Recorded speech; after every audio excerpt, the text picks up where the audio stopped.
Hi everyone, it's Miss Molly. I'm going to read a story to you in this video that is about the color purple. So when we think about colors and how we feel when we look at or experience different colors, how does purple make you feel? Does purple make you feel happy? Does purple make you feel sad? Does purple make you feel calm? Does purple make you feel excited? I think each one of you might have a different answer. The story that I'm going to read to you today is called Harold and the Purple Crayon. One of my favorites. I even read it when I was a kid by Crockett Johnson. Harold and the Purple Crayon by Crockett Johnson. This book is actually not just about the color purple, but it's about drawing and how we make choices when we draw. And sometimes drawing, we plan it out ahead of time. Sometimes we can just be spontaneous and keep going and seeing what we come up with.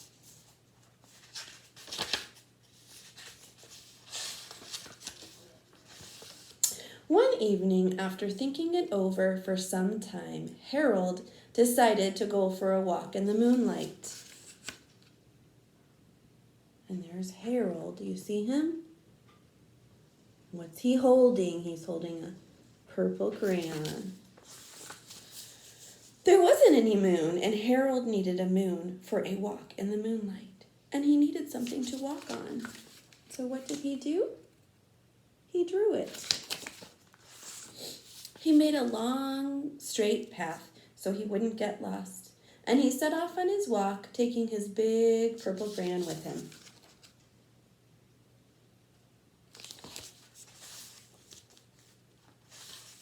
But he didn't seem to be getting anywhere on the long straight path. So he left the path for a shortcut across a field, and the moon went with him.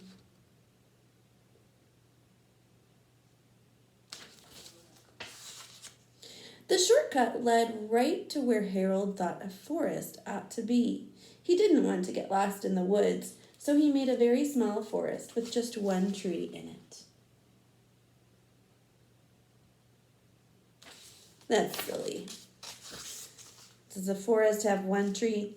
It turned out to be an apple tree. The apples would be very tasty, Harold thought, when they got red.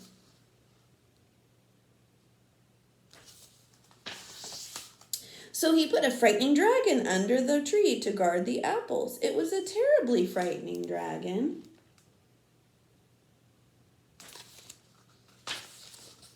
It even frightened Harold. He backed away. His hand holding the purple crayon shook.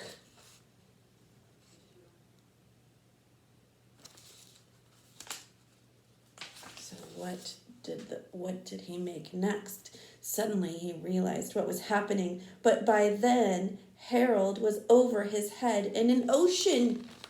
So he made the line, the ocean line, without even realizing it. And he found himself with a problem. He came up thinking fast. What would you have done? I wonder, before I show you that, what would you have done? Right there, what would you have drawn? Would you have drawn a submarine, a cruise ship, an airplane, a dolphin? Lots of possibilities. He came up thinking fast, and in no time he was climbing aboard a trim little boat. That's what he drew. He quickly set sail, and the moon sailed along with him.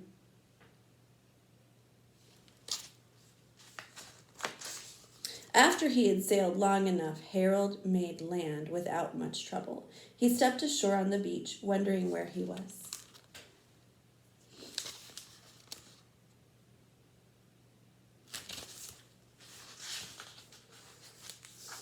The sandy beach reminded Harold of picnics.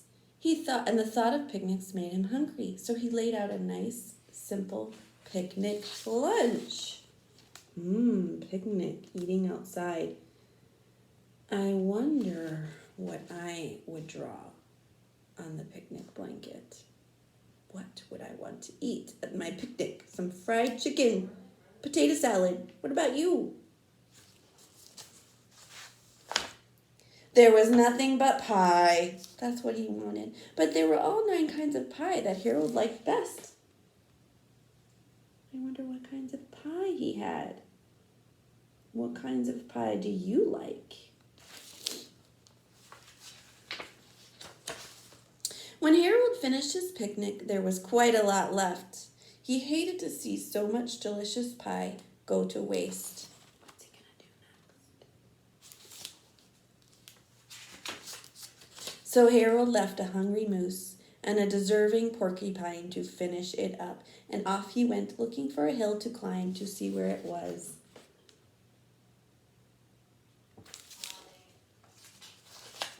Harold knew that the higher up he went, the farther he could see, so he decided to make the hill into a mountain. If he went high enough, he thought, he could see the window of his bedroom.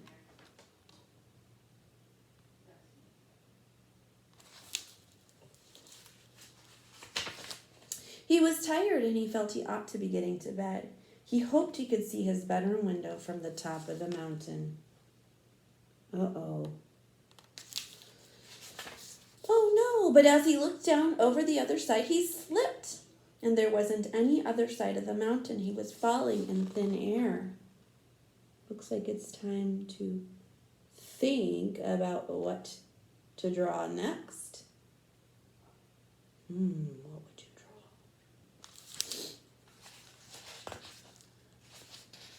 But luckily, he kept his wits in his purple crayon. He made a balloon and he grabbed onto it.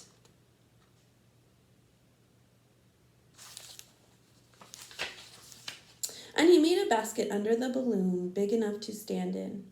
He had a fine view from the balloon, but he couldn't see his window. He couldn't even see a house. There's his balloon. And look, I want to point out as an artist as well, look at all the simple shapes that he's using to draw with. Circle, that's kind of a rectangle. Simple lines, simple shapes. Let's see what other shapes he draws. So he made a house with windows, and he landed the balloon on the grass in the front yard. Again, I'm looking as an artist now. Look at all those shapes. Square, little squares, rectangles, circle, moon shape, little lines. None of the windows was his window. He tried to think where his window ought to be. He made some more windows. He made a big building full of windows. He made lots of buildings full of windows. He made a whole city full of windows. That reminds me of Chicago. Look at your shapes. But none of the windows was his window. He couldn't think where it might be.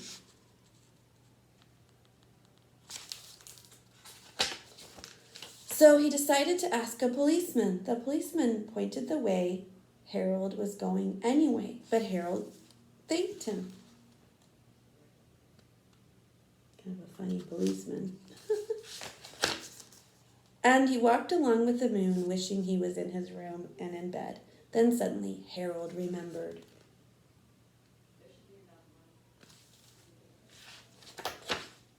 He remembered where his bedroom window was when there was a moon. It was always right around the moon. So he's inside now. And then Harold made his bed. He got in it and he drew up the covers.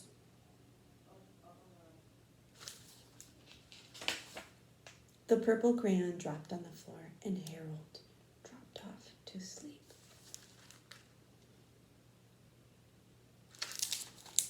The end.